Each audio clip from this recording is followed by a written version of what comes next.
y a une expérience que des chercheurs ont menée dans les années 70. Ils ont pris des rats. Ils leur ont implanté une électrode directement dans le centre du plaisir du cerveau, le nucleus accumbens, et ils ont connecté cette électrode à un petit levier dans la cage. Chaque fois que le rat appuyait sur le levier, il recevait une décharge de dopamine pure, directement, sans effort, sans délai. Tu sais ce qui s'est passé? Les rats ont arrêté de manger. Ils ont arrêté de boire. Ils ont appuyé sur le levier jusqu'à s'effondrer d'épuisement, jusqu'à mourir, pour certains d'entre eux. Pas parce qu'ils étaient stupides, pas parce qu'ils étaient faibles, parce qu'on leur avait donné accès à une récompense parfaite, sans aucun des défis qui lui donnent normalement du sens. Je ne te parle pas de rats, je te parle du canapé dans ton salon. Je te parle de la livraison à domicile, du scroll infini, de la série qui se lance automatiquement avant même que tu aies décidé si tu voulais regarder la suivante. Je te parle de la vie la plus confortable qu'aucun être humain n'ait jamais vécue dans toute l'histoire de l'humanité. Et je te pose une question simple. Est-ce que tu te sens vivant? Ce que je veux explorer avec toi aujourd'hui, c'est une idée qui dérange. Pas l'idée que le confort est mauvais. Ce serait trop simple, trop facile à rejeter et complètement faux.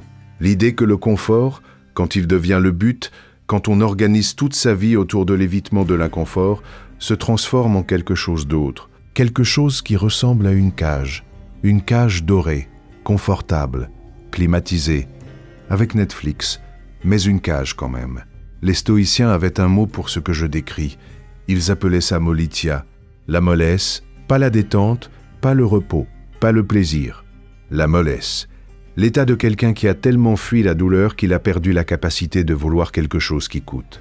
Sénèque écrivait ça il y a 2000 ans, et il écrivait ça pour des gens qui n'avaient pas de smartphone. On va parler de tout ça, de la science du confort, de ce qu'il nous coûte réellement, de ce que les stoïciens avaient compris que les neurosciences confirment 2 millénaires plus tard. Et, parce que je ne suis pas là pour te faire la morale, de comment utiliser cette information de façon concrète, sans tomber dans la mortification absurde, ni dans le pseudo-virilisme des mecs qui prennent des douches froides en filmant leur visage crispé. Commençons par être honnêtes sur quelque chose. Le confort n'a pas toujours été un problème. Pendant 99% de l'histoire humaine, le problème c'était l'inverse. Trop froid, pas assez à manger. Les prédateurs, les épidémies, les guerres. L'inconfort était la condition par défaut de l'existence. La survie elle-même était un effort constant. Dans ce contexte, chercher le confort, la chaleur, la sécurité, la nourriture, c'était rationnel, c'était intelligent, c'était même vertueux. Le cerveau humain s'est construit là-dedans, il est calibré pour fuir la douleur et chercher le plaisir parce que, pendant des centaines de milliers d'années, c'était exactement la bonne stratégie. Le problème, c'est qu'on a changé le monde sans changer le cerveau. En l'espace de 2 générations, une fraction de seconde à l'échelle de l'évolution, on a créé un environnement où presque tout l'inconfort a été éliminé ou rendu optionnel. La faim, une appli, le froid, le chauffage central, l'ennui, ton téléphone, la frustration d'attendre, la livraison en 2 heures, l'effort physique, l'ascenseur, la voiture, le tapis roulant dans un gymnase climatisé. Et le cerveau, lui, fait toujours la même chose qu'il a toujours fait. Il prend tout ce qui est offert, sauf qu'on lui a retiré ce qui donnait du sens à la récompense. Voilà le problème. Ce n'est pas que le confort soit une mauvaise chose en soi, c'est que le cerveau fonctionne par contraste. La chaleur n'est délicieuse qu'après le froid, le repos n'est réparateur qu'après l'effort, le repas n'est savoureux qu'après la faim. La satisfaction n'existe que comme réponse à un manque. Quand tu élimines le manque, tu n'obtiens pas le bonheur permanent. Tu obtiens l'anesthésie. Le psychologue Mihaly Csikszentmihalyi, celui qui a passé sa vie à étudier ce qu'il appelait le flow, cet état d'absorption totale dans une activité, a découvert quelque chose de contre-intuitif. Les moments que les gens décrivent comme les meilleurs de leur vie ne sont presque jamais des moments de relaxation passive. Ce sont des moments d'effort intense, de défi à la limite de leur capacité, de concentration absolue sur quelque chose qui compte. Les vacances sur la plage à ne rien faire sont plaisantes, mais elles ne sont pas les moments dont on se souvient avec le plus d'intensité. Ce sont les ascensions, les projets, les conversations difficiles, les apprentissages ardus, les créations qui résistent. Csikszentmihalyi disait que le bonheur n'est pas quelque chose qu'on trouve en s'asseyant, c'est quelque chose qui arrive quand on est pleinement engagé dans la vie. Et le confort, par définition, c'est le désengagement. Mais je veux être précis, parce que la critique du confort peut facilement devenir de la mauvaise foi. Il y a des gens qui n'ont pas le choix, qui vivent dans des conditions difficiles, non pas par vertu stoïcienne, mais par nécessité. Pour eux, accéder au confort est une victoire légitime, un progrès réel. Ce n'est pas d'eux que je parle d'une classe particulière de confort, le confort choisi comme philosophie, le confort élevé au rang de valeur suprême, le confort comme critère de toutes les décisions importantes. Est-ce que j'ai envie de faire ça? Non, donc je ne le fais pas. Est-ce que cette conversation va être difficile? Probablement, donc je l'évite. Est-ce que ce projet demande des efforts qui me font peur? Oui, donc je le repousse. Est-ce que sortir de ma zone me rend anxieux? Oui, donc j'y reste. Tu reconnais quelqu'un là-dedans? Je me reconnais, par moments. Et voilà ce que les neurosciences disent là-dessus. Le cortex préfrontal, la partie du cerveau qui planifie, qui prend des décisions complexes, qui pense à long terme, fonctionne exactement comme un muscle. Si tu ne le sollicites pas, il s'atrophie. Pas littéralement, pas anatomiquement, mais fonctionnellement. Les connexions neuronales qui permettent la tolérance à la frustration, la persistance face à la difficulté, la capacité de différer la gratification, ces connexions se renforcent par l'usage et s'affaiblissent par l'absence d'usage. Ce que ça veut dire concrètement, chaque fois que tu fuis l'inconfort, tu deviens légèrement moins capable de le supporter la prochaine fois. La zone de confort ne reste pas stable, elle rétrécit. Et à l'inverse, chaque fois que tu traverses quelque chose de difficile, intentionnellement ou non, cette zone s'élargit. Ce n'est pas de la philosophie de motivateur, c'est de la biologie. Il y a un mot grec que les stoïciens utilisaient pour désigner cette pratique délibérée de l'inconfort, askesis. Ça a donné ascétisme, mais dans le sens stoïcien, ça ne signifie pas la mortification, ni le renoncement au plaisir. Ça signifie l'entraînement, la pratique volontaire de la difficulté pour maintenir sa capacité à y faire face. Marc Aurèle, qui était l'homme le plus puissant du monde connu, l'empereur de Rome, qui pouvait littéralement avoir tout ce qu'il voulait, dormait sur un lit dur, mangeait simplement, s'imposait des marches dans le froid, pas parce qu'il aimait souffrir, parce qu'il savait ce qui arrive quand on ne s'entraîne plus. Il écrivait dans ses pensées, ce journal privé qu'il n'a jamais écrit pour être publié, cette conversation avec lui-même sur comment rester humain quand tout vous invite à ne plus l'être. Ne te laisse pas aller à la mollesse, car la mollesse est contagieuse, elle commence par une concession et finit par tout envahir. Maintenant, je veux aller plus loin, parce que la critique du confort qu'on entend habituellement s'arrête là, à l'idée que l'inconfort te rend plus fort, que les douches froides développent la discipline, que souffrir c'est bien, c'est vrai mais c'est incomplet. Et incomplet dans ce cas précis peut être dangereux. La vraie question n'est pas « est-ce que je souffre assez ?» La vraie question est « est-ce que je vis quelque chose qui compte ?» Ce sont deux choses très différentes. Sénèque, qui était ironiquement l'un des hommes les plus riches de Rome, écrivait une lettre à son ami Lucilius qui commence ainsi « Ita facmi Lucili, vindicate tibi » « Réclame-toi à toi-même, reprends possession de toi-même ». Ce qu'il décrivait, c'est quelque chose de précis. Pas la souffrance pour la souffrance, pas l'austérité comme spectacle, mais la reprise de contrôle sur ce qui oriente ta vie. Parce que le problème fondamental avec le confort comme philosophie, c'est qu'il te fait gérer ta vie défensivement. Tu ne te demandes plus vers quoi est-ce que je vais. Tu te demandes qu'est-ce que j'évite. Et une vie organisée autour de ce qu'on évite n'est pas une vie choisie. C'est une vie subie avec une bonne connexion Wi-Fi.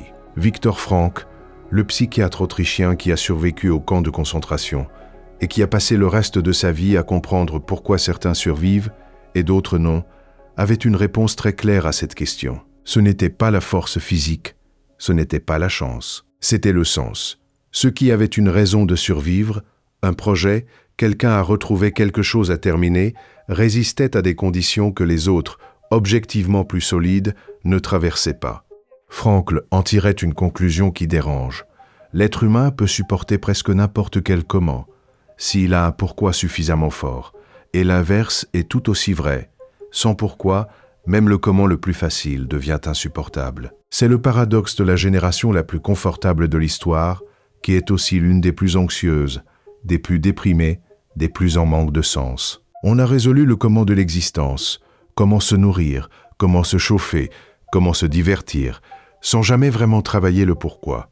Et le confort, dans cette équation, est un anesthésiant. Il rend le manque de pourquoi supportable à court terme. Il te permet de ne pas te poser la question. Jusqu'à ce que l'anesthésie ne suffise plus. Tu connais probablement quelqu'un comme ça, peut-être toi par moment. Cette sensation étrange, avoir tout ce qu'il faut pour être heureux et ne pas comprendre pourquoi on ne l'est pas vraiment. Le vague inconfort de la vie confortable. Les stoïciens appelaient ça taedium vitae, le dégoût de la vie. Pas la dépression clinique. Quelque chose de plus subtil, l'ennui existentiel de celui qui n'a plus rien à traverser. Épictète, qui lui, contrairement à Sénèque et Marc Aurèle, était esclave, qui a vécu la vraie privation, avait une formulation radicale de tout ça. Il disait que la liberté n'est pas l'absence de contraintes extérieures, c'est la maîtrise de sa réponse aux contraintes. Les hommes ne sont pas troublés par les événements, mais par les opinions qu'ils ont des événements. Ce qui veut dire, un homme riche dans sa villa avec toutes les commodités possibles peut être en prison. Et un esclave qui a compris ce qui dépend de lui et ce qui n'en dépend pas peut être libre. Ce n'est pas une métaphore consolatrice, c'est une observation sur ce que la liberté est réellement. Permettons-nous un moment d'honnêteté inconfortable.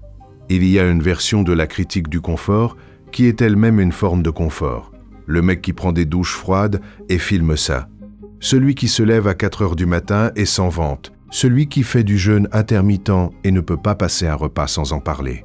Ce n'est pas de l'ascésie stoïcienne, c'est une autre forme de confort, le confort de l'identité. Je suis quelqu'un qui souffre volontairement, donc je suis discipliné, donc je suis supérieur. La souffrance comme performance, l'inconfort comme esthétique. Marc Aurèle avait aussi quelque chose à dire là-dessus. Ne fais pas ce que tu ferais si tu savais que tout le monde te regarde, puis agis différemment quand tu es seul. Sois plutôt tel dans ta solitude que tu voudrais paraître en public. Le test de l'ascésis authentique, c'est ce que tu fais quand personne ne te regarde. Les habitudes invisibles, l'effort sans audience, la difficulté qu'on traverse, non pas pour la raconter, mais pour ce qu'elle construit. Alors, concrètement, qu'est-ce qu'on fait avec tout ça? Je veux te proposer 3 questions. Pas des techniques, pas des protocoles, des questions. Parce que les stoïciens n'étaient pas des coachs de vie. Ils étaient des philosophes, au sens originel du terme. Des gens qui aimaient la sagesse au point de se poser des questions difficiles. Première question, qu'est-ce que j'évite en ce moment? Pas dans l'abstrait, dans ta vie. Maintenant, quelle conversation tu repousses depuis des semaines? Quel projet tu n'as pas commencé parce que l'échec serait trop inconfortable? Quelle vérité sur toi-même tu préfères ne pas regarder en face? Le confort fonctionne souvent comme un rideau. Il cache quelque chose. Et ce qu'il cache a tendance à grossir dans l'obscurité. Sénèque écrivait « Omnia aliena sunt, tempus tantum nostrum est ». Tout est étranger, seul le temps nous appartient. Et la plupart d'entre nous dépensent leur temps à éviter les choses qui pourraient changer leur vie. Deuxième question, quelle est la dernière chose difficile que j'ai choisie? Pas une difficulté subie, ça, la vie t'en offre sans que tu le demandes. Une difficulté choisie, un effort volontaire, une sortie intentionnelle de ta zone de confort. Si tu as du mal à répondre, c'est une information importante. Les stoïciens pratiquaient ce qu'ils appelaient la préméditatio malorum, la préméditation des maux.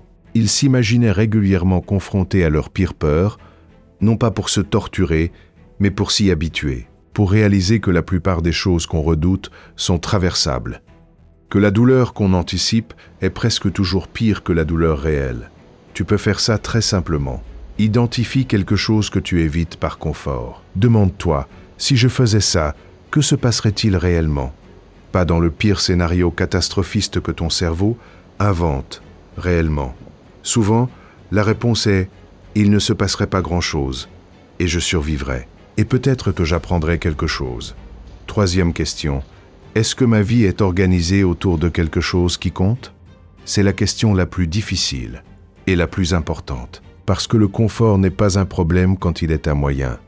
quand tu te reposes pour être capable de faire quelque chose qui compte, quand tu prends du plaisir en sachant que c'est une respiration, dans une vie qui a une direction, le problème, c'est quand le confort devient la direction elle-même. Quand le but de la journée, c'est de finir la journée sans trop souffrir.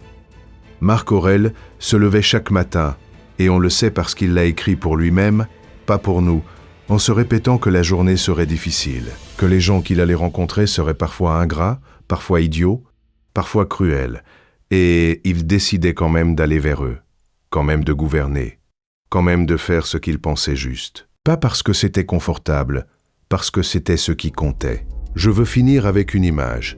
Il y a une espèce d'oiseau, le macareux, qui passe la quasi-totalité de sa vie en mer. Il vole, il plonge, il chasse dans des conditions que tu n'imagines pas. Des vagues de 10 mètres, un froid qui couperait la respiration, des vents qui déplacent les bateaux.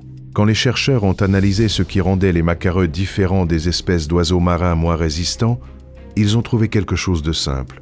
Les macareux ne cherchent jamais le chemin facile. Ils n'évitent pas les tempêtes. Ils les traversent, ou parfois ils les utilisent. Les courants d'air les portent plus loin. Ce n'est pas une métaphore sur la souffrance. Ce n'est pas une invitation à aller chercher ta prochaine tempête pour le principe. C'est une observation sur ce que signifie être adapté à sa propre vie. Être calibré pour les conditions réelles de ton existence plutôt que pour les conditions idéales que tu t'es construites. La prison dorée n'est pas confortable, parce qu'elle est dorée. Elle est confortable parce que tu as appris à ne plus voir les barreaux. Sénèque, dans une de ses dernières lettres, écrite peu avant qu'on lui ordonne de se suicider, une lettre d'une lucidité presque insupportable, écrivait ceci: « Non refaire quam multos annos vixeris, sed quam bene ». Ce n'est pas le nombre d'années qui compte, c'est la qualité avec laquelle tu les as vécues. Pas leur confort, pas leur facilité. Leur qualité et la qualité d'une vie, c'est ça que les stoïciens avaient compris, que Frankel a redécouvert dans les camps, que les neurosciences confirment aujourd'hui. La qualité d'une vie se mesure à son engagement, à sa présence, à ce qu'elle a été capable de traverser, de choisir, de construire malgré la résistance du monde. Le confort est une bonne chose à avoir sur le chemin. C'est une très mauvaise destination. Alors, où vas-tu? Cette question n'est pas rhétorique. Elle mérite une vraie réponse. Pas à moi, à toi-même, ce soir, dans le silence, avant d'ouvrir Netflix, juste une minute. Où vas-tu?